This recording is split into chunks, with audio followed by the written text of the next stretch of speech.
Okay, so welcome everybody.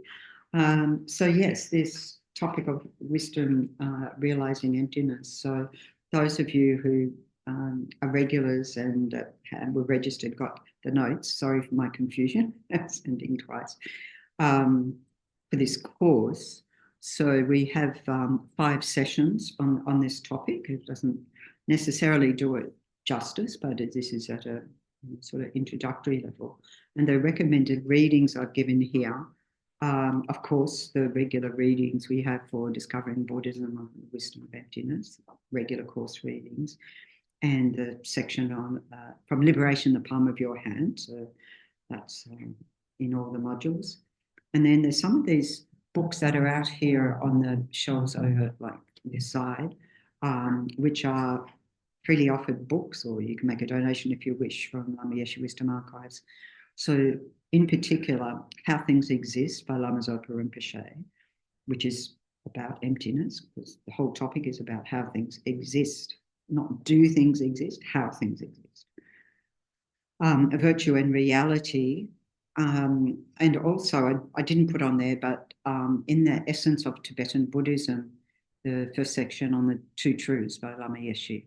So that's another thing. And of course, we have other books like other commentaries in relation to the Heart Sutra, His Holiness the Dalai Lama's commentary on the essence of the Heart Sutra. And last year at Tara Meditation Center, we had a study group on the Heart Sutra, the request of one of the students. And Lama Zopa Rinpoche has also compiled a retreat advice on the Heart Sutra, a book. I didn't check if it's in the bookshop, but yeah, that's available. And of course, Lama Tsongkhapa's great treatise on the path to enlightenment, the volume 3, which is called the Special Insight chapter, but it's not. It's more than one chapter, and the first half of it is on shamatha, calm abiding, and the second part is on special insight, where Lama Tsongkhapa delves deeply into all the different scholars' presentations on this topic. So very, very valuable. And then the Lamrim outlines by Venerable Karen at Kopan, which is used at the November course. I guess it's on now. I don't know if it's started yet or not, but it's on about now at Kopan in the month-long course. Okay, so there are many, many commentaries and explications on this topic, but they're just a selection of the sort of more, shall I say, accessible ones that you can actually read beyond the first page and understand the words. It's a bit complicated. And then in terms of practices, Heart Sutra, of course, and Vajrakata. Who's my Vajrakata friend? Dharma Sutra friend? No? Oh, I thought you mentioned. Oh no, it was someone else. And I did send belatedly to some of you the Dependent Arising Praise of the Buddha, composed by Lama Tsongkhapa, because I realized I put it as something to be read. Personally, we won't be reading it. It's many, many verses. We won't be reading the whole lot.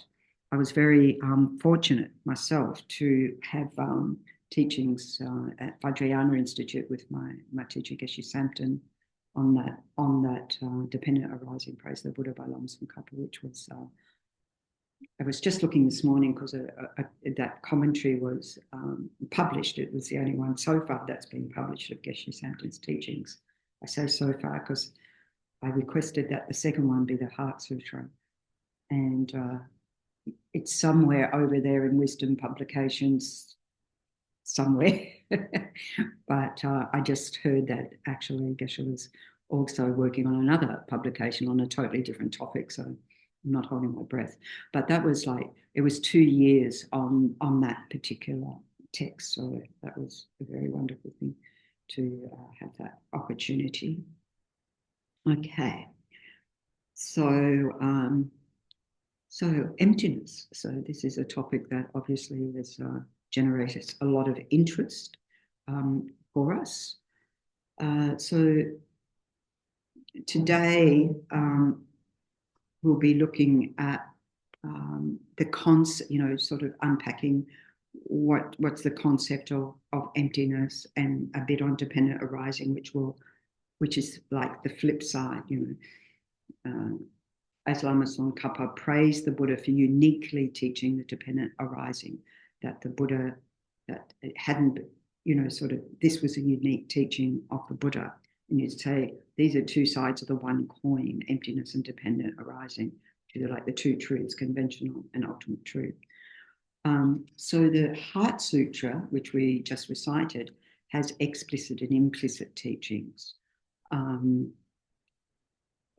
Usually it said, definitive and interpretative, that the definitive is the stuff you read it and you can follow it literally. So that's the teaching on emptiness. So that's the easy bit. No, I'm not joking. I'm joking. Not easy, but explicit in that. But so the ultimate truth is taught like that. And then conventional truth is taught implicitly. I'll just mention a few things. So that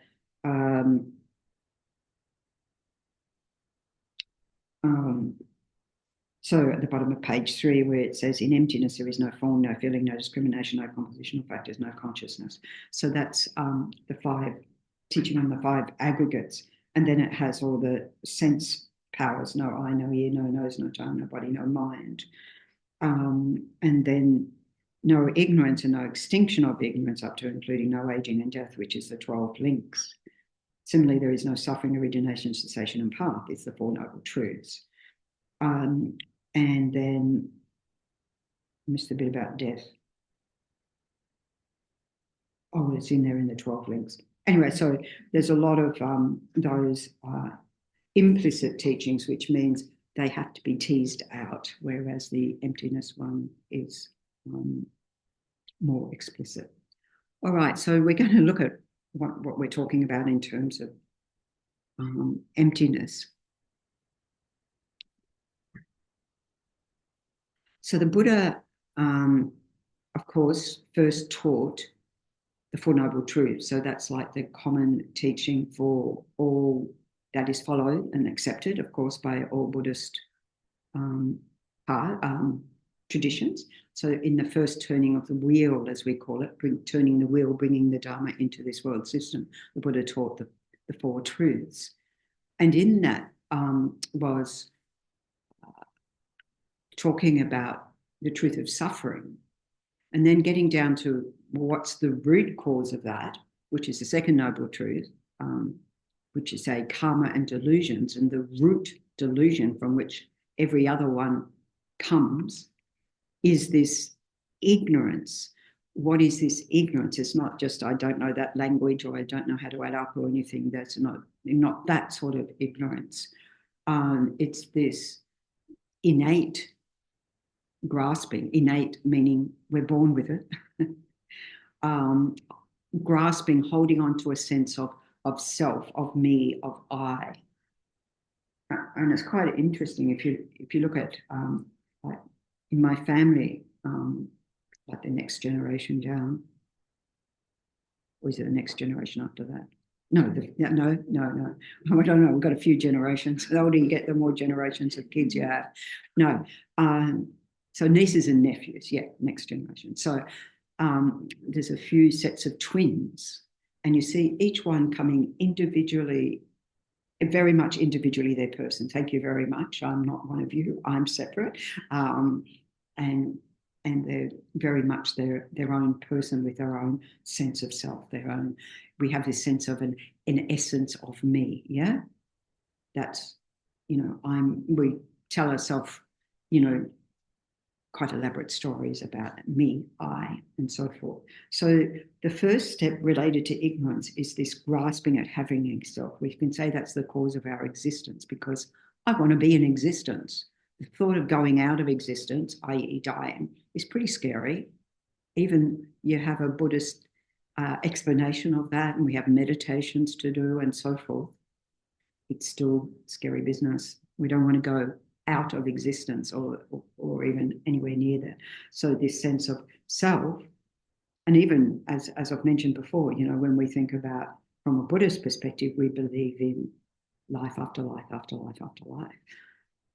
And so, but when you ever, should you ever think about a future life, how do you see that future life? For myself, I see me of this life in that future life. I mean, I don't know how else to see it. But of course, that's crazy because this all gets left behind at death. So nonetheless, we hold on to this self. And this self appears to us to be permanent, like this self's going to go lifetime to lifetime. So even though I'm going to die, I'm not going to die, if you get the meaning. So we got the sense of being permanent. Being unitary is this is one me and it's made up of this. So a sort of sense of being solo. And why is that a false thing? Well, first of all, no great news. We're not permanent. We are impermanent. And the most subtle level of impermanence that we look at is this moment by moment by moment, coming into existence, moment by moment, abiding for a certain length of time due to our throwing karma from past life, ripening, certain length of life, however long that's going to be, and then moment by moment, maybe fast, maybe slow, going out of existence or ceasing to exist. So this is the nature of things, but we don't notice that moment by moment change. Geshe Thubten told us one time about a monk at Serajay Monastery, and when he was of some age, he went to use the public phone. Do we still have public phones? We still do. There were. You can use them free of charge. Nobody told me. We used to queue up in London for the ones that were free of charge, not officially free of charge. I could ring home, to Australia. Yeah. Wow, how wonderful. Anyway, he went down to use the public phone. And when he went in, there was a mirror. You know how the public phones, they sometimes have that little mirror or whatever. And he'd never used a mirror. And he saw himself and he got really annoyed because he was looking old. Right? We don't see that age coming on. Well, he literally didn't see it because he felt fine until he saw, looked in the mirror. It happened, this was an awful situation that happened. I mean, I feel bad about, my mother in the last year or so of her life, and I was her carer. Anyway, one time when one of her frequent visits to hospitals after a fall, and when after being in hospital, when she got back into the car, I didn't think she looked in the mirror. One on the back of the passenger thing, and she saw that her face was all smashed up. I mean, she would have felt the pain and so forth, but she was horrified to see. So, that wasn't a good move on my part. I was like, oh, because to me it'd been, well, I've been seeing her face looking like that and everybody else had, but she hadn't. So we can get those sort of shocks because it challenges our sense of, oh, that's not how I saw myself. Yeah, is what it's like. So we have this sense of a permanent, unitary, and independent. Independent. Again, using my example, my mother said I was fiercely independent at 4 years old. Well, I wasn't, if you interrogate that, because even though I used to pack up my little case with my dolls and hair ribbons because I had long hair, I'd only ever make it around the block. It was probably a long way to make it actually at that age. My mother would be waiting for me to come home again because clearly I wasn't independent. I needed a house. I needed to be fed. I couldn't do any of these things for myself. I could dress myself and I could pack my little case with everything that wasn't going to help me if I was sleeping at home. Nothing practical. Yeah. Anyway, so we hold ourselves to be, I clearly had a strong independence gene, or not gene, it didn't come from my mum and dad, it came from me, mind. It meant I was stubborn. She was being very kind. Okay. And because none of these things are true, we set ourselves up for suffering because of, we make mistakes because we've got mistaken ideas about ourselves and others. So, with this comes back to the 12 links, really. So we see that the whole of cyclic existence, all its sufferings, are the result of our uncontrolled, ignorant actions. This is when we develop wisdom. We perceive that. At the moment, we don't perceive that. As well as at the time of death, the clinging and grasping because we don't want to go out of existence. And so this grasping for continued existence causes our existence in what we say samsara, causes us to be reborn in another suffering life. And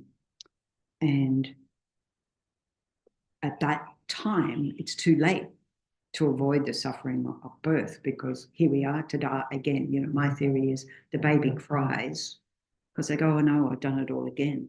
Here I am back in samsara. Or maybe the Dharma baby does that, I'm not sure. Oh no, I've done it again. Think about the number of times we hear somebody, oh, did you know so-and-so is dying? As if it's a shock. Of course, there's a difference between the fact that we're all dying and the active dying. But when we hear the Buddha's teachings that from the very moment of conception we're aging, we don't think about it like that, do we? We don't think getting older in conventional terms until the wrinkles and the grey hairs come, or whatever. Even then, I think, what's 80 is the new 50. Yeah, not the other way around. Whatever. 50 is the new 40. 50 is the new 40. I'm just jumping a few decades. I'm hopeful. I'm not 80, by the way.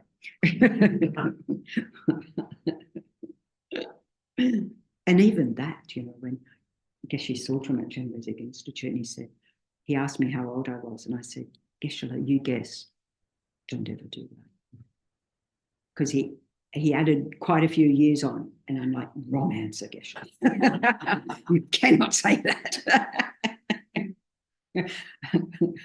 It's like Lama Yeshe would call people fat because they knew they didn't like to be called fat. Sort of trigger you off, yeah. Anyway. Okay. So, of course, we all know that we're going to die, but we also act as if it's not going to happen today. It's not going to happen this moment, right? Even we know, we act as if I'm going on. And believe me, I hope you are all going on, today at least. Yeah.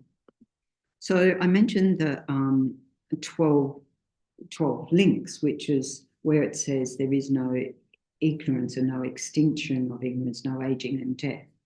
So this is where we look at the 12 links in the, like, negating that in these two truths. Conventional truth, of course, there is aging and death. There's no way to avoid it. There's no being yet that's avoided dying. There's many ways that people have tried to avoid it, but hasn't happened so far. And we analyze that and look at, well, even the Buddha had to leave the body behind. Of course, we say he passed into parinirvana, not having an ordinary death, but nonetheless had to leave the body behind. We're all going to have to do that. And so the 12 links sets out from this ignorance, our innate ignorance, how this whole cycle of existence after another in samsara, in other words, in a state of suffering, we could say a state of delusion, a state of confusion. Actually, ignorance also gets translated as confusion, and I like that one because we're confused. We don't see reality as it is. And so in the Great Enlightenment Sutra, the Buddha said, through ignorance, they engage in actions. From actions, consciousness arises. From consciousness, name and form. So name and form is the physical body, and name is all the other aggregates. form, feeling, discrimination, compositional factors, and consciousness. And by depending on name and form, the senses arise. So our sense consciousness, eyes, ears, nose for smelling, tongue, tasting, skin for tactility, touch.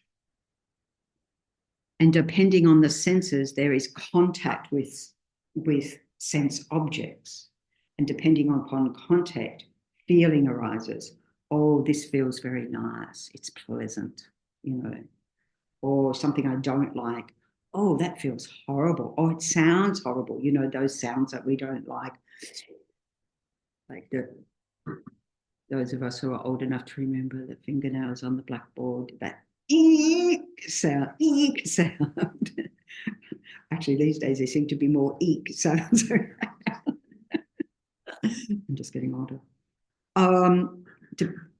So feelings arise. And depending upon feelings, there's craving and desire for those things that we find pleasant, pleasurable, and of course, aversion and so forth. And so upon craving desire, grasping for existence arises. From grasping, coming into existence, becoming someone. And once we're still becoming, like, I am someone. You know, I have this identity. Check up our identity. I have a series of identities, you know. The Dalai Lama said one time, sometimes I catch myself thinking of myself as a Buddhist monk. This is the Dalai Lama, and you think, you are a Buddhist monk. Where's the problem? Because if you say, like, for myself, I'm a Buddhist nun. This is what a Buddhist nun does. This is what a Buddhist nun doesn't do.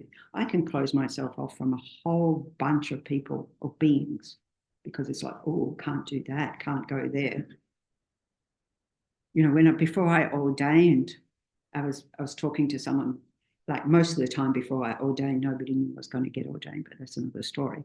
But when it seemed everybody knew all of a sudden, and I was glad I was told not to tell people, because once you tell people, then they ask you 100 questions and then it's like, I don't know, I'm just going to get ordained. I don't know what comes next. But anyway, I said, oh, when I'm ordained, I won't be able to duck under the barriers. This was at a time when my knees worked for me. Duck under the barriers at the airport where they have those things across where you can just sort of skip in, because, you know, not jumping the queue, but they just have all these, you know. I mean, I do know how to pull the thing up and put it back down again, but anyway. And someone said, oh, so-and-so, another nun, I've seen her do that all the time. And it's just like, oh, but I've got to represent Buddhism to realize what that means. It's a heavy thing. I'm not allowed to do this and not allowed to do that. Anyway, so they were the rules I put upon myself. I mean, there are certain things in the Vinaya that say, don't do this and don't do that. This is true. But, you know, we can set ourselves rules of, well, I'm a business person, or I'm a this, or I'm a that, and this is what that means. Okay. So that's what the Dalai Lama meant.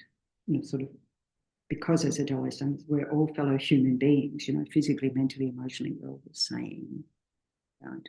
Whether you're Tibetan, whether you're from Western Australia or from the East or wherever. Okay. Yeah. So then the Buddha said, in terms of the 12 links, with the cessation of ignorance, that's what we're here for, right? That's what we're interested in. There is cessation of action arising from that ignorance. In other words, all your actions, if you have that direct perceptual realization of emptiness, which is the cessation of that ignorance, then your mind is in a state of bliss. So you're not going to engage in actions that cause suffering. You're beyond that. Something to look forward to. From the cessation of ignorant action, there is cessation of consciousness arising from such action. There is not a cessation of consciousness, right? Those who were here yesterday were looking at different schools of philosophical views, and one of those posits a cessation of this consciousness. But what it means is your consciousness has been purified, so it's now, talking about mental consciousness, it's now free of all the ignorance, all the disturbing toxic emotions, all the negative thoughts, all the blah blah, beating yourself up, criticism of self and others, all that is ceased. And with the cessation of that consciousness, there is no, what we say, contaminated aggregates. In other words, our bodies and minds are formed through our past karma. But you're free of that because you're not, therefore, collecting more negative karma. Okay. And so there, and then where are we up to?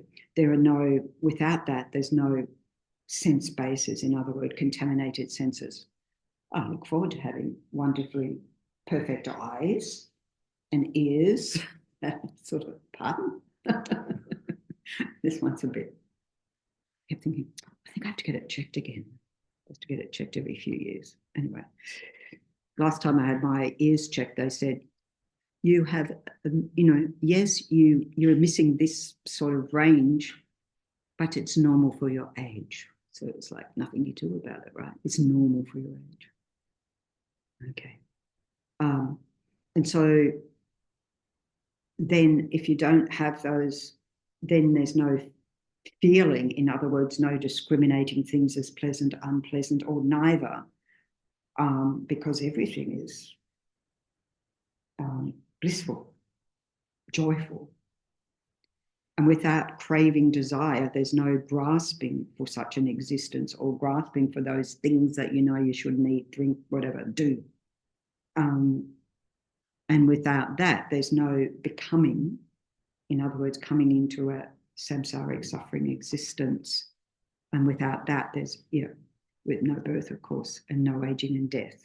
So in other words, you pass beyond that. You pass into what we say is nirvana, liberation. They're the terms that we use. Okay. Yes. Yeah. So I always question when did the mind start believing itself? So can you? Oh, when did the mind start believing itself? So I think the mind. Independent origination be like okay, this is how the mind has started believing itself.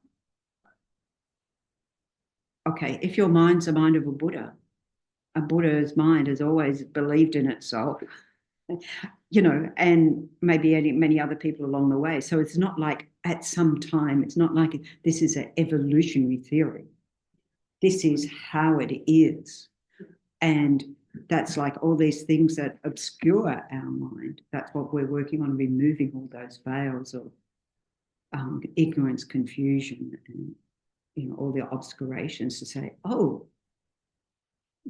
it's like last year I did have the, what do you call it, cataracts removed. And then it's like, oh, that's handy. Things are much clearer now. So it's like removing the cataracts from your mind, if you like, all the obscurations, right?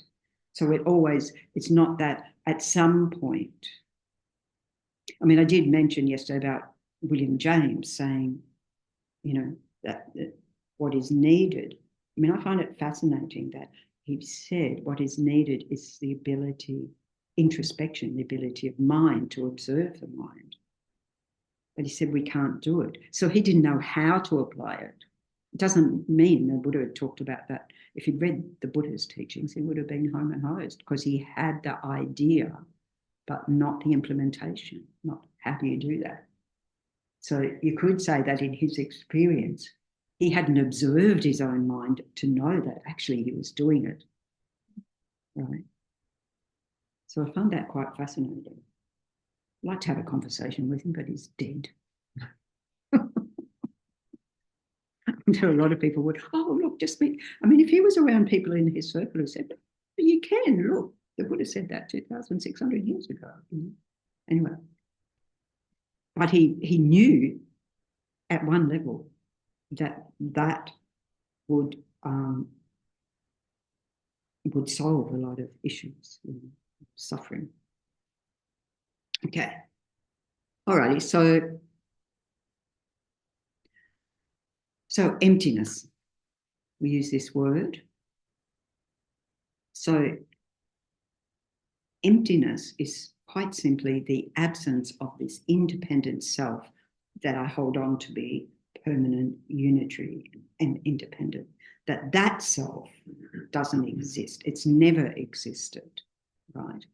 Yet I keep, even knowing that, can't help but grab hold of this self, and then on top of that self-grasping, grasping at being in existence and so forth, as we've discussed, on top of that, what do? Cherish self, make everything nice and comfortable. Oh, don't say nasty things in my ears, you hurt me, etc. There's me that's not there or anywhere. And this is one of the investigations. If there is such a self, where is it? If it exists, it has to be findable, because everything that's in existence has to be, and existent has to be findable, doesn't it? Even we can't find it. It has to be findable. Like the first female Australian national astronomer, anyway, whatever her title was.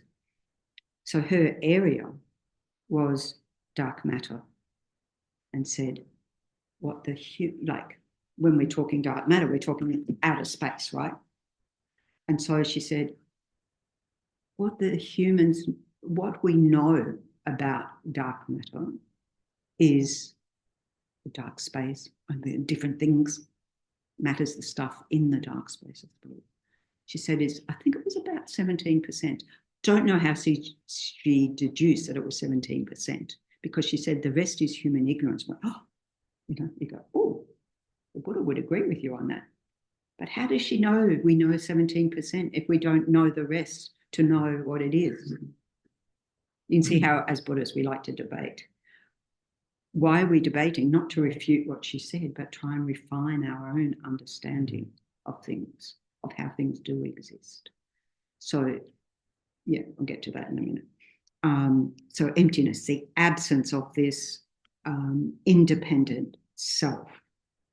And so sometimes some other terms that are used are selflessness, or egolessness, identitylessness, although I think identitylessness is a bit problematic, but not in the sense of, like the Dalai Lama saying, sometimes I catch myself thinking of myself as a Buddhist monk, that is a mere thought.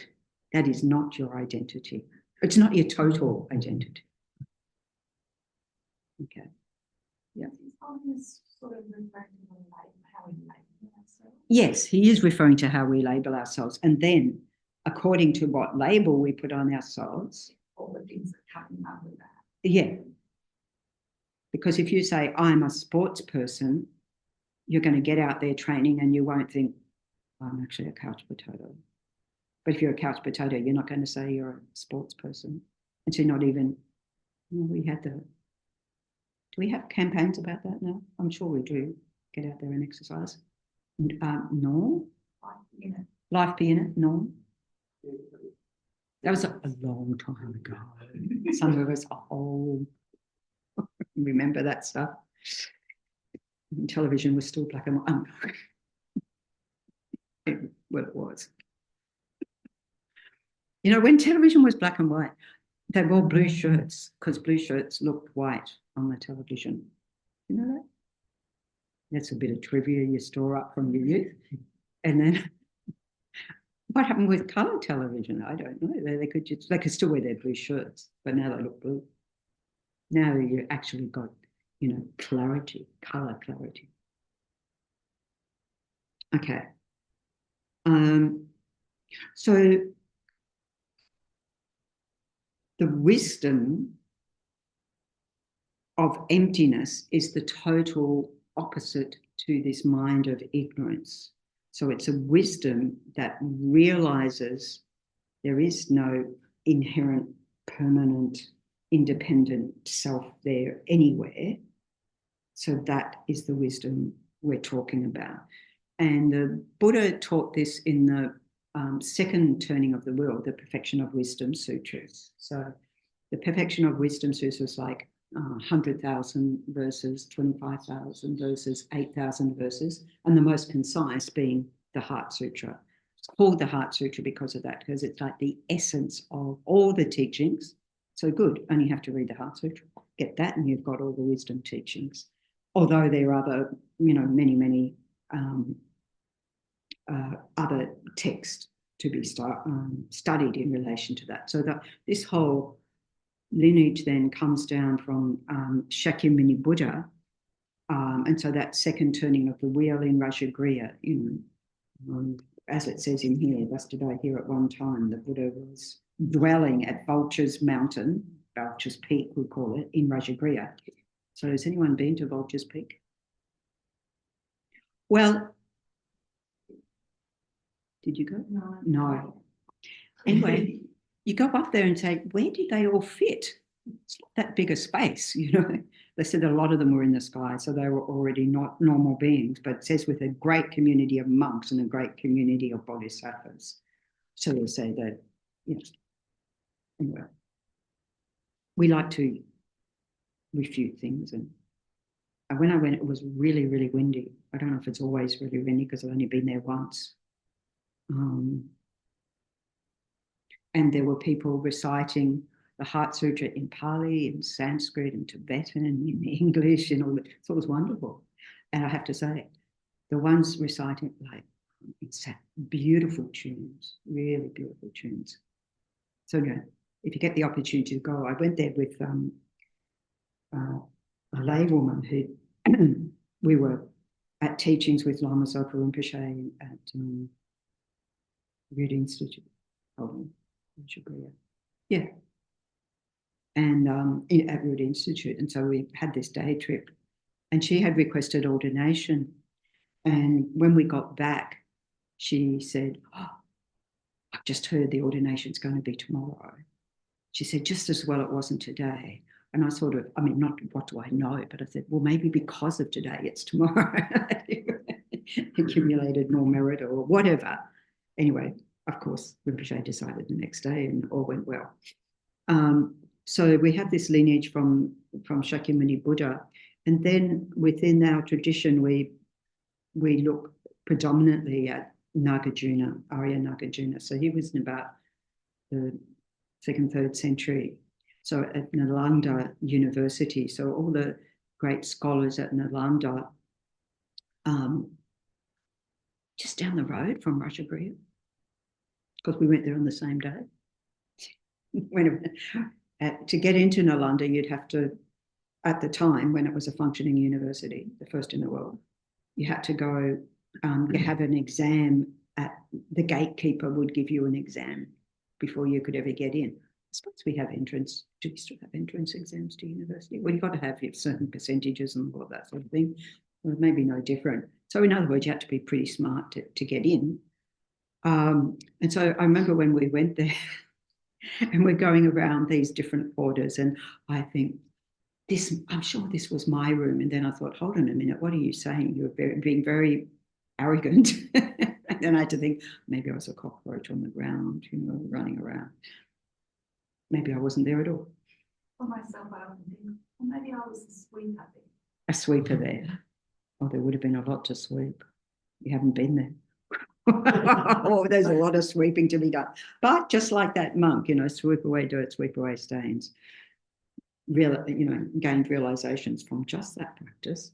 So Arya Nagarjuna, and then his disciple Chandra Chökyi, Buddhapalita, Lama Atisha, who we see as the foundation of the Lam Rim lineage that we study, and of course Lama Tsongkhapa, so that these teachings, and Lama Tsongkhapa and Lama Atisha, taking all those teachings on emptiness, analysing to see if somebody's gone too far and over. And we'll come down to this in a minute, that we can go to extremes of eternalism or permanence, or I want to exist forever. Or we say, well, if that's not right, then we chuck everything out. And so that's over-negating, where we say, oh, nothing exists. So that's a very nihilistic view. And it's not emptiness. It is not emptiness. It's not what the Buddha taught. We've always got to think, emptiness of what? Emptiness of inherent existence, and emptiness of this self I hold on to, emptiness of being permanent, emptiness of being independent, and so forth. So we use all these terms. It's not just, as in English, the sort of sense of a voidness. Not that at all. That's wrong. Okay. So Nagarjuna in particular is quite famous in terms of upholding the traditions, the teachings of the Perfection of Wisdom Sutras. And particularly within the school we follow of the Middle Way Consequent School, which founded eventually Lama Tsongkhapa much later. Well, not sort of founded by him, but a follower of, exponent of that. And so, yeah, so pretty much we see that coming from Arya Nagarjuna. And his text on that is Root of Wisdom. And that particular text, I don't know if often when His Holiness the Dalai Lama, I don't know if you've noticed, either His Holiness the Dalai Lama, when giving a teaching, might start, or certainly at some point, there'll be Nagarjuna's Root of Wisdom, certain verses from that, and or Chandrakirti's Entering the Middle Way. So those texts, so both of those. But Nagarjuna, the first verse of the Root of Wisdom, he said, I prostrate to the perfect Buddha, the best of teachers, who taught that whatever is dependently arisen, is unceasing, unborn, unannihilated, not permanent, not coming, not going, without distinction. Sounds like the Heart Sutra, doesn't it? Without identity and free from conceptual distinction. So when Lama Tsongkhapa was trying to, as himself, get to the subtle most understanding of emptiness, he had direct communication with the Buddha Maitreya, who's seen, Manjushri, sorry. Maitreya is the Buddha of loving kindness. The coming Buddha, what's most needed in the world, as the Dalai Lama says, is, he says, my religion is kindness. So we can see this in this day and age, that kindness is what's most needed. And I was just at this conference of social cohesion, the number of speakers who talked about the need for kindness, for compassion, for caring for each other. And these were people in government departments. So it was wonderful to hear. Wonderful to hear.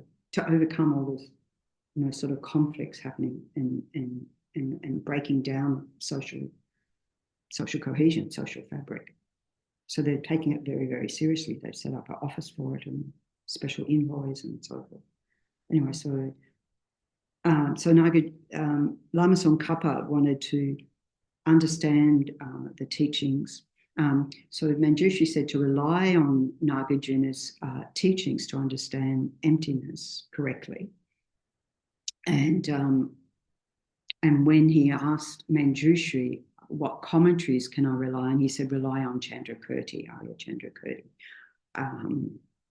as to the commentaries on that. So when you hear His Holiness's teaching on either of those, tune in.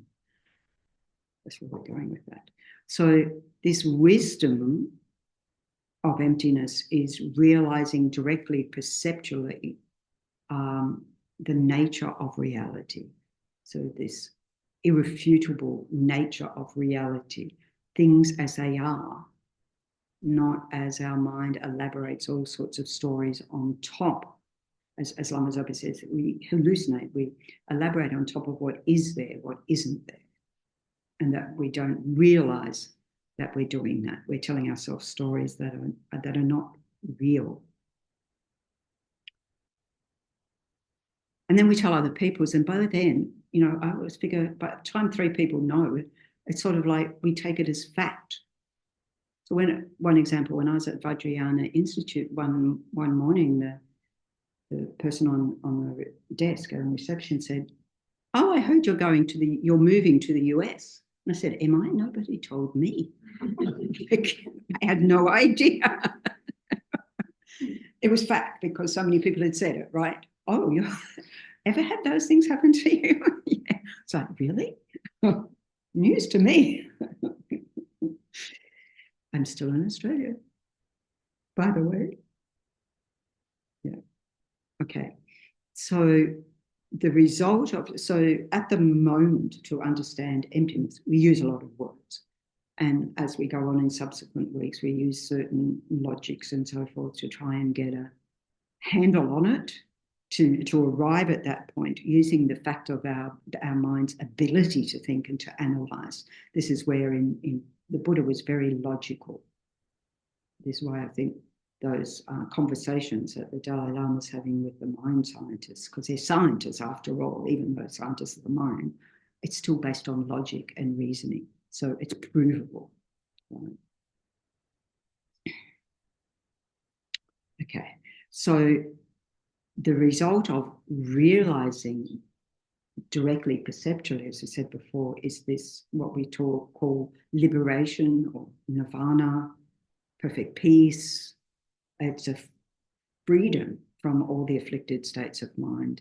Liberation from what? From suffering and its causes. So this comes then in the third noble truth, a cessation of all those toxic emotions, delusions, and so forth. And then, of course, the fourth noble truth is, well, that's very well to know, but how do I do it? So the path. Okay. All right. So due to having this ignorance, we tend to become fixated on things, on events, on persons. And the 4 major areas that we do that is, first of all, into relation to sensual pleasures, as I said, you know, nice to the touch, nice to the ears, nice sounds, you know, oh, I love that bird in the morning. Now I've been here 3 years, right? So I used to love listening to this bird, and then I thought, oh, the bird's gone. And then the other day, because I'd been traveling around and I came back and went, no, the bird's there. It's my sort of wake up alarm clock bird. And I thought, well, of course, the bird migrates somewhere else and then it comes back. I don't know if it's the same bird or just.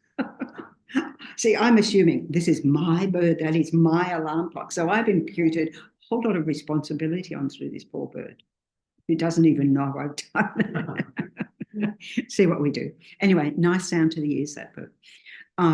Nice smells, nice sights for the eyes. Have I done all the senses? Taste. Oh, we're big on the taste one. The Buddha, Lama Zopa Rinpoche said many, many years ago, and probably many times, we have tasted every taste there is to be in samsara. Everything. And yet we still keep inventing what we say a new taste. It's ridiculous. I mean, I think it's ridiculous as human beings. We have more variety. I mean, take cows. They eat grass, right? I mean, they might have different versions of grass. Oh, that's a yummy grass. I don't know. You can talk to a cow and see. Anybody work with cows to know their preferred grasses? Anyway, I'm sure people do.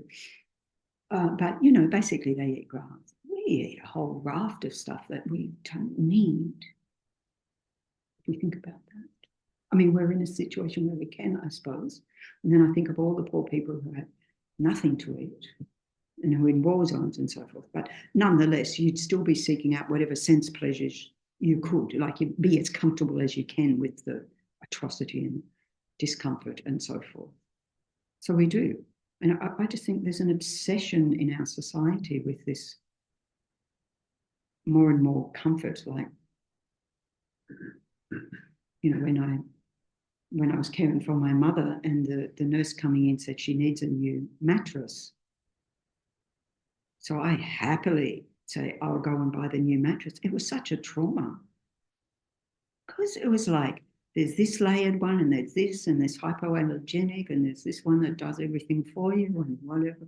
It was just like, when did mattresses stop just being just a mattress, functional? So anyway, I decide this is a very nice mattress for my mother. And I get it, and I take it back, and she goes, "Oh, no, I'm happy with my mattress. You have it. You've got a terrible mattress in there. You have it." Because she wanted everything the same. She had this really uncomfortable couch. She didn't want it changed. Like, I wanted to get a chaise longue, so she could, because I like putting my legs up. But she doesn't, even though she was told to do that. Oh, gosh. For medical reasons. For medical reasons, yeah. I was trying every which way to find her something she'd find acceptable. I didn't manage to do that. But anyway, in general, when you're not stoic like my mother, then you look for as much pleasure as possible. Oh, the cow? Yes. Do you have an answer?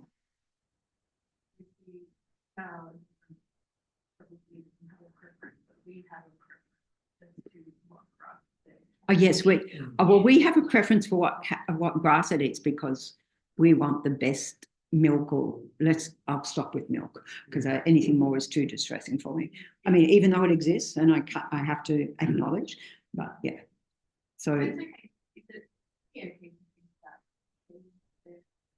grass, the cow to be the best grass, so it can have the best lifestyle. That it has the best lifestyle. Yeah. Yeah, so it could have the best lifestyle. Yeah, so it could be happy cows. They do. All animals do. Like kangaroos love golf courses because it's a nice soft green irrigated. Oh, that's for bouncy. Ka-choing, ka-choing, ka-choing. They'll eat the other stuff if they can't get the good stuff. No, they can get the good stuff. There's no golf courses. Well, maybe there are on Kangaroo Island. I was going, maybe not in the area I was in. Yeah. That's what I mean. They will eat other things. Yes, they will. Yeah. So we interrogate our grasping at sense pleasures, views and opinions. So it's a bit dangerous to mention world politics at the moment. But that, sort of, that's quite a thing where we can see conflicts arising by holding strongly onto certain views. Okay, we can say at that level, but we can think also at my level, strongly holding onto certain views. So just, are there anybody who could mention any views that you previously held that got challenged when you met the Dharma? Nearly everything, every single view. Wow. Lots of things that, yes, lots of things. Yeah. So one of the things that, when I was a ratty teenager, and I was, my poor parents had to put up with this. I wasn't really. I was probably classified as a good girl. I was my mother's favourite out of 6 kids. But boy, I let me just say, my mind was negative. And one time, I think I was about 13, I had an argument with my mother. And I said, I didn't ask to be born. And she, as a good Catholic mother, said, I didn't ask to have you. Well, I didn't talk to her for a week. And then I met the Dharma, and it says, well, actually, she was right. She didn't ask to have you, but you did ask to be born. And I was like, oh, that was wrong.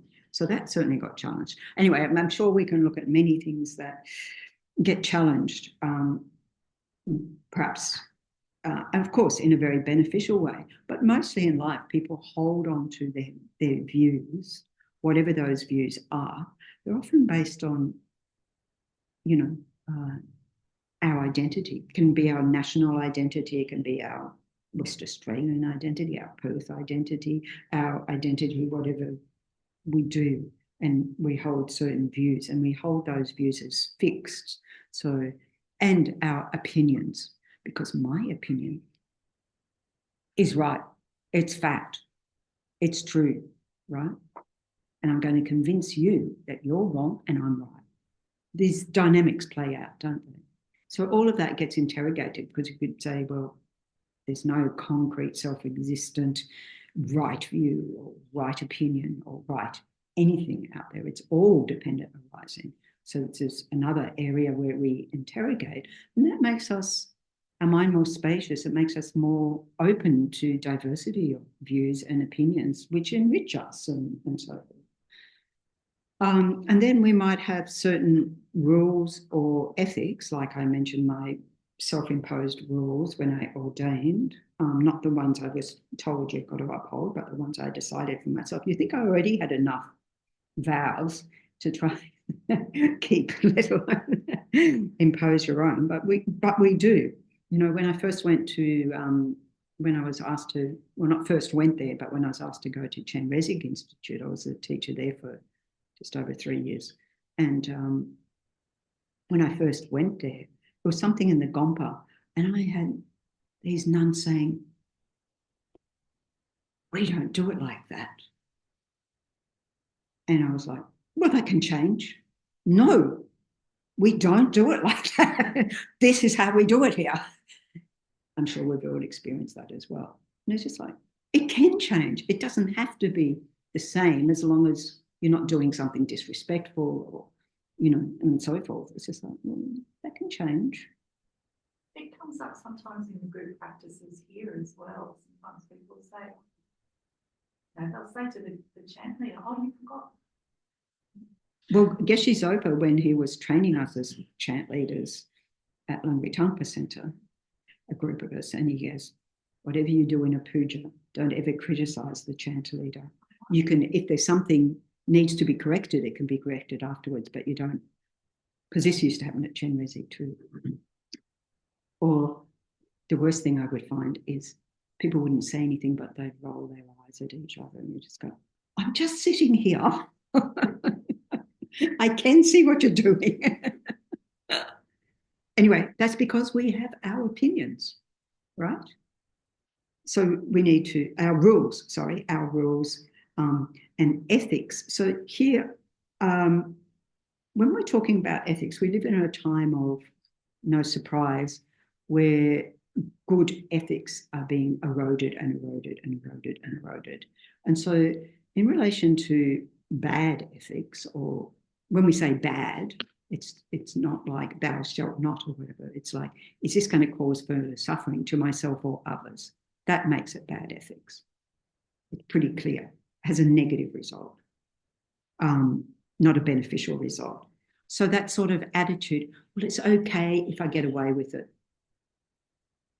Actually, it seems in this world at this time, maybe I'm not listening to that politics that's happening, election that's happening. I just refuse to listen to any of that. But that attitude of, well, if I get away with it, fine, is pretty strong in the world, isn't it? And it's in relation to this lack of social cohesion, in this sort of pitting groups against each other, individuals pitting against each other. And this is what the Dalai Lama and Lama Zopa Rinpoche talked about happening post-pandemic, that there'd be famine, there'd be increasing conflict in the world. Hello, it's happening at all levels of society. We have to have a social cohesion office to try and, you know, build community and so forth. So there can be a lot of this bad ethics. There is a lot. And then it gets accepted as okay. Well, generally in the world.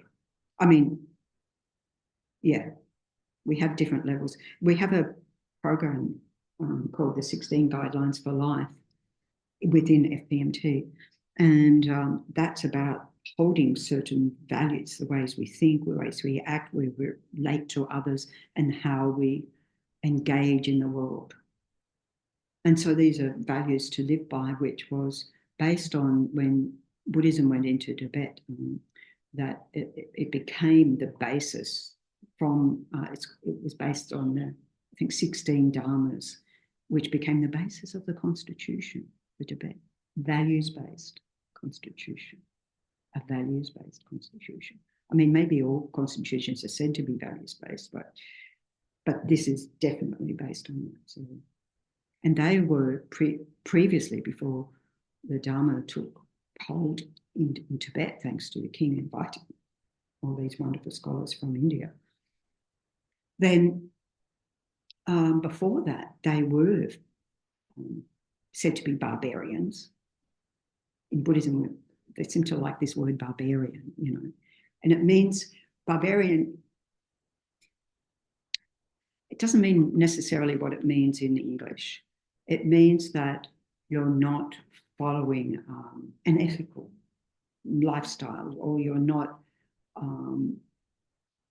they say you're not of a central land, which means where the Dharma is.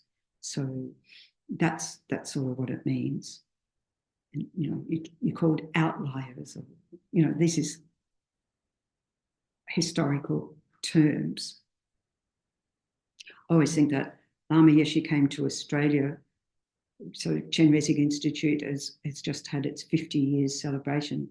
It was the first of our FPMT centres set up, as we say in the West, first outside like Kopan in Nepal and Tashida in India. So the first one in the West, and I think, oh, because he said, so I'll go to the land of the barbarians, Sunshine Coast. I have to say Sunshine Coast, not all of Australia, right?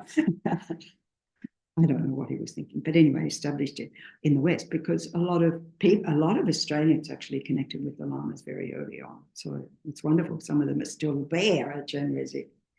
They're much, much older now. So this idea that you can get away with anything, of course, doesn't have any understanding of the workings of karma.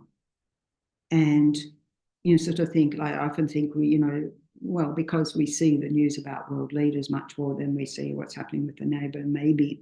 And so we, you know, just think, you have no idea of the future suffering you're creating for yourself. And if you're leading a nation, it's sort of, that becomes heavier and heavier and heavier and heavier, sending so many people to war and people from even other countries is pretty heavy negative karma for yourself.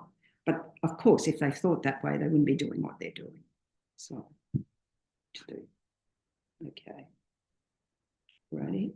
So, what do we do? What do we do? The remedy is to realize emptiness, in the sense that emptiness of what? That everything lacks independent existence. Now, we could say on one level, we get that. If we didn't get it before COVID, we get it now. That every, you know, didn't matter where you were, it seemed COVID knew no boundaries, right? Couldn't even see the thing, but it knew no boundaries. And I shouldn't say past tense, because just, you know, not a week goes by where I don't hear somebody's got COVID. It would seem someone somewhere's got, you know, people I know, that's the people I know, right? Oh, so-and-so's got COVID, they can't come or whatever. Now we're living in a time where you don't have to report and so forth. So, yeah. So the really pervasive interconnectedness of everything. There's nothing independent. There's nothing that lacks. There's nothing, that all things lack independent existence. Even the Buddha analysed down to the slightest particle of existence, you know. And so once we realise that, these two flip sides of conventional truth and ultimate truth, once we realise that directly, our mind gets released of these obsessions with me, myself, I, this grasping at a self, because there's no independent self there to grab hold of. There's no permanent self there to grab hold of. So what am I grabbing onto? I'd like to say thin air, but it feels very, very concrete. It doesn't feel like thin air. But once I realise it is thin air, then we're free. So yes, the partless particles. Yeah. there's no such thing as a partless particle. So one of the things is that we say everything arises independent on causes and conditions. Okay, we get that. You know, as I mentioned yesterday with the COVID, they wanted to find case zero so that they'd know, okay, what caused that? What conditions arose so that we can deal with it effectively. Not to blame anyone, although those conversations were had, but just say, okay, how do we deal with it? But the Buddha said there's no such partless particles. I was saying causes and conditions, we get that. So everything, like if I think just of my body, it's made up of so many parts, right? And if of course, I can talk about arms and legs and, you know, organs and so forth, and then I get down to more and more subtle levels of realizing this is just a bunch of atoms whizzing around in space that I hold to be very concrete, me. Right? So the Buddha said there's no permanent, as we said yesterday, God particle. We don't need to pay billions of dollars to go looking for something that doesn't exist, the Buddha says. There's no such partless particle. But we did discuss that in the lower schools, there is that sense of, but there's got to be something there from its own side. So what the Buddha said was, well, there's no such partless particle, because if you divide, I don't know how far we've divided the atom down now. I'd lost track when it was quarks and neutrinos and I forget what else. Anyway, the quarks was a long time ago. But anyway, they keep finding more and more that an atom itself is made up of what? Proton, electron, nucleus, something. Yeah, it's got bits. And the Buddha said, well, there's even you get to the most infinitesimal particle. If nothing else, it can't be divided any further. There's no bits inside. What about the fact that it has a form, right? So it has sides, or it's got up and down, it's got direction, right? So there will always be parts that define it, that our discrimination is able to define. That part is not space, right? There's a particle, it's not space. Anyway, so that's a topic of debate. You know.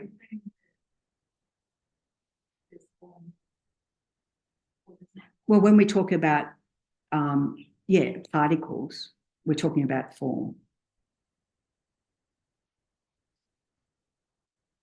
Oh, sorry, did you put something on the chat? Okay. Sorry, Thomas, I just saw now. On dark matter, my understanding is that they deduced its existence and amount based on observations of apparent gravity. I'm not a physicist either, but that sounds convincing to me. Because also, if you think about COVID, because they can do modelling, right? That's what you're saying. They're doing modelling to determine.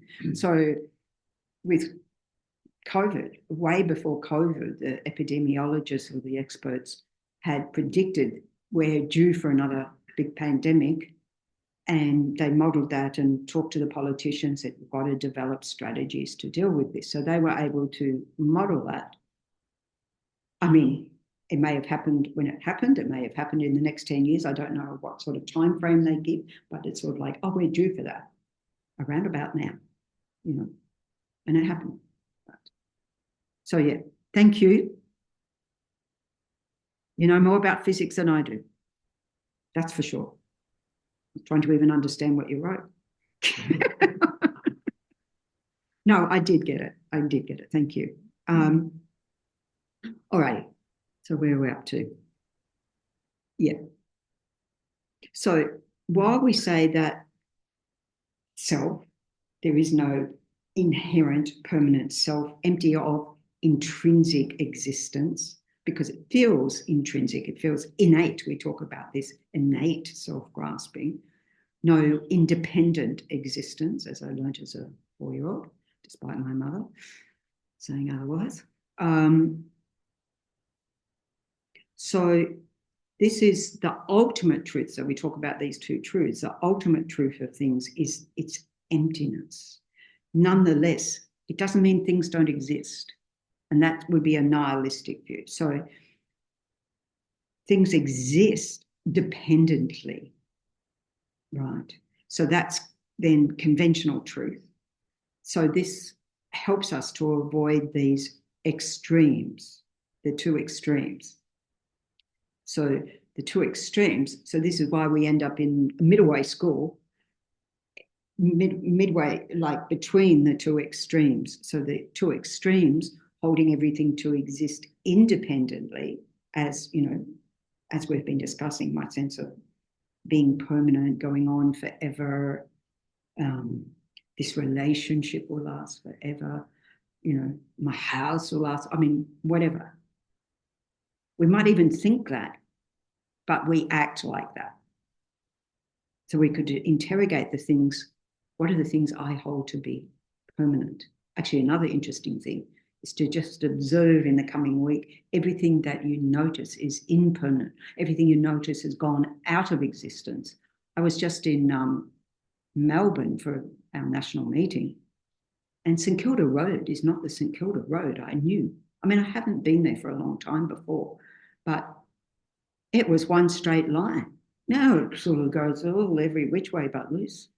And it's got all these buildings I never recognised. I was just like, I worked there and that building isn't even there anymore. 25 stories high. It's not there. Gone.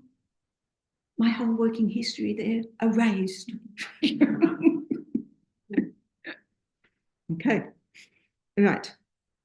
So this sense of eternalism, or saying, well, if everything's empty, there's complete nothingness. And this would tie in with that bad ethics of, I can get away with anything because nothing matters.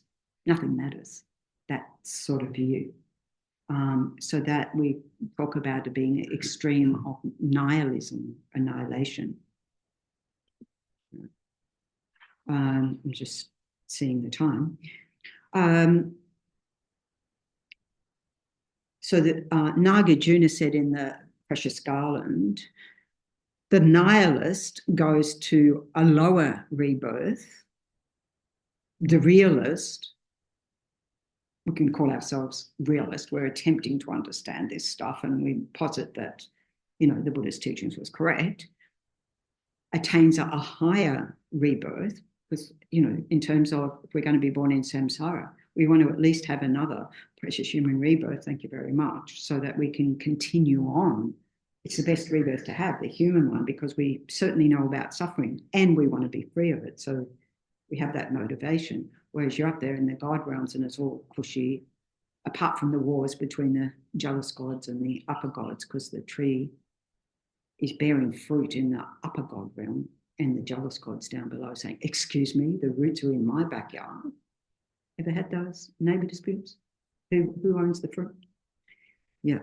Anyway, so you get a higher rebirth through knowing reality and not relying on the two extremes. But by not relying on the two extremes, that's the way you get liberated, free of any of these rebirths, done with samsara. And, you know, okay, there's a bit of a way to go to get there. That's the fine print.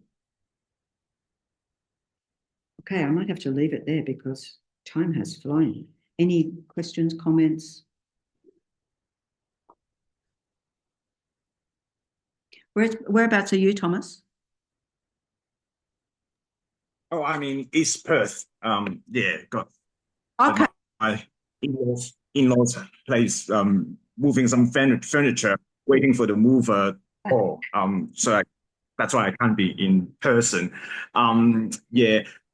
Since I have the microphone, what I would like to say is that you know, just recently on the concept of emptiness is that I I've been learning about the physics and various things, and it seems like it might have to do with how we like to grasp onto something permanent, Yes. or relatively permanent. But then, even if we just look at the physicalist world, looking at physics, entropy, or a measure of chaos, Yes. is ever increasing. So, like we want our body to stay in this shape, very orderly, functioning.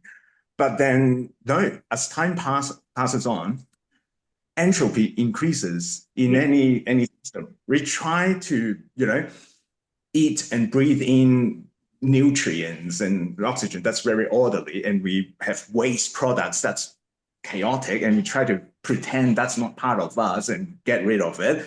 Whereas this thing is very orderly, and I'm happy because it's functioning the way it is based on this conception of self, this or misunderstanding of a permanent self. And we grasp onto that, and we do all we can to make it beautiful, comfortable, healthy, etc. But then, even just with physics, our understanding is no, impossible. The chaos will take over not just your body, but your home, the earth, the solar system. Eventually, the entropy will increase so much, there's so much chaos that the energy is just a bunch of random heat, particles moving randomly around. And you can't do any work, any meaningful function with it. Like that is an eventual thing. And in a micro level with the body, that is, I think, what aging and becoming ill and then eventually dying, and then we can't use this body because it's no longer functional. It's too chaotic. I'm just approaching.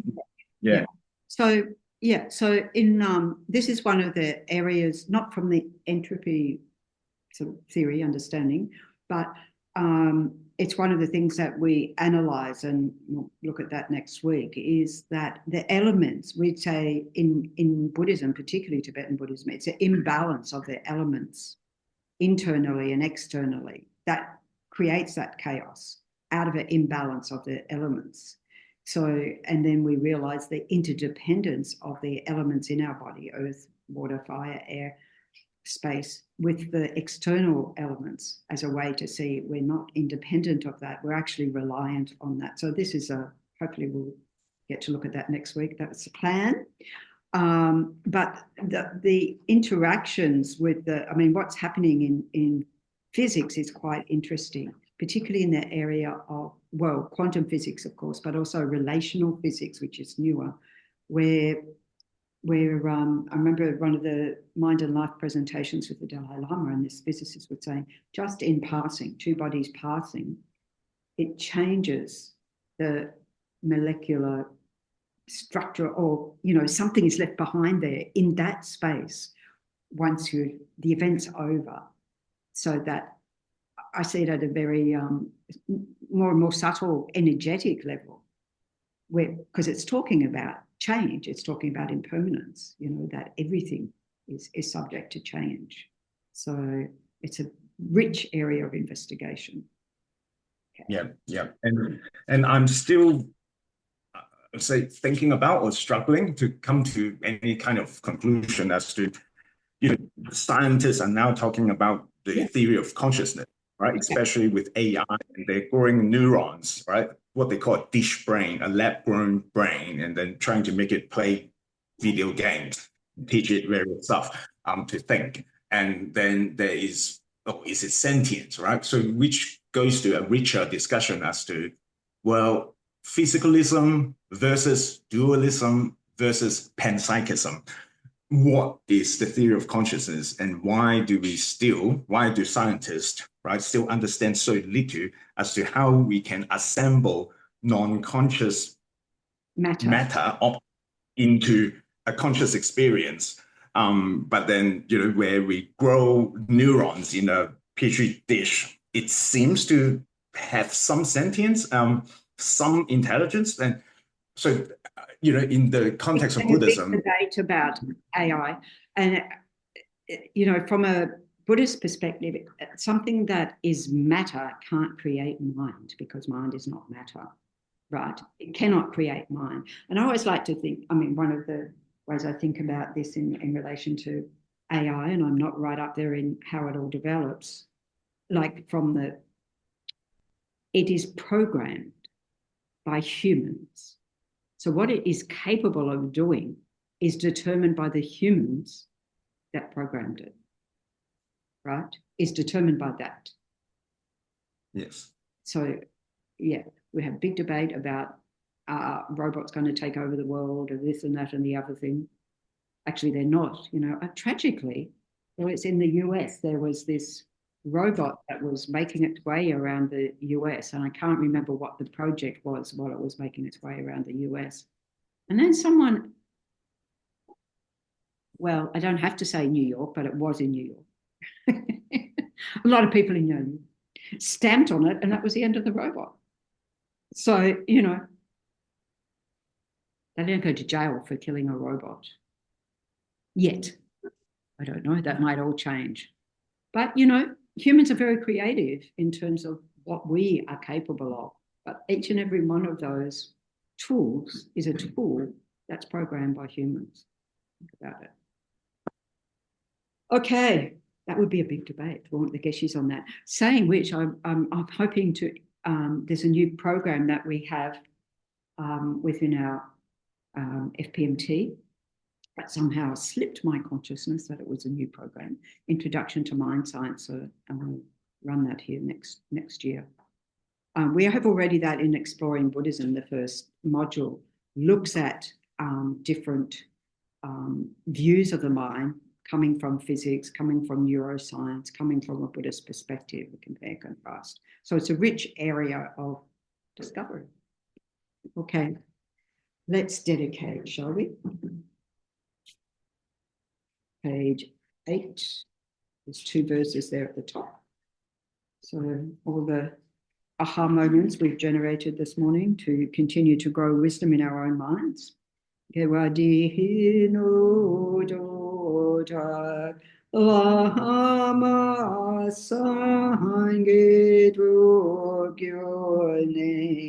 Provachikyamahalupam De Sala Pasho Chancho Sencho Rinpoche Ma Ke Panam Ge Kuchi Ke Panyam Pame Payam Gone Gondu Kawashu. Next page, we pray for the long life of His Holiness the Dalai Lama. We'll do in English. Incomparably kind and supreme Tenzin Gyatso, the wish-granting, wish-fulfilling jewel, source of every single benefit and happiness in this world. May you have a long life and all your holy wishes be spontaneously fulfilled. And I pray for the swift return of Lama Zopa Rinpoche, peerless teacher, an assembly of the children of the victorious ones, Shravakas and Pratyeka Buddhas, victorious Losang father and sons, along with the lineage masters, all the objects of refuge of infinite lands. Please bestow the virtue and goodness of accomplishing this prayer here and now, holding and spreading the Muni's precious and complete teachings. Through explanation and practice, you wore the armor of patience that is never discouraged. Incomparable, venerable Guru, to you I make request, while striving single-pointedly for the sake of the victorious one's teachings, the sole gateway through which all benefit and happiness emerge, and from other living beings. You suddenly departed to peace. What a great loss. Nonetheless, through the undeceiving truth of the blessings of the oceans of the 3 jewels, and the great waves of bodhicitta of the children of the victorious ones, with the smile of a reincarnation swiftly beam in glory for fortunate disciples. And a long life prayer for Tenzin Ursul Rinpoche, Lord of Dharma, who in accordance with the various dispositions of those to be subdued, makes clear in the light of your well-spoken advice, sacred Yanjin tradition, essence of Buddhist teachings. Foremost and holy Lama, to you who are supreme, we make this prayer of supplication. Lama, please, please live long. Thank you very much, everyone. And I'll just mention that at 2 o'clock here, we're having a refuge ceremony. And so if anyone wants to have a lunch break and join, everyone's welcome, whether you wish to take refuge, renew vows, or whether you just want to observe, everyone's welcome. So that will be happening at 2 o'clock. It means, oh, I turn this off. It means I turn this off. You don't need to stop.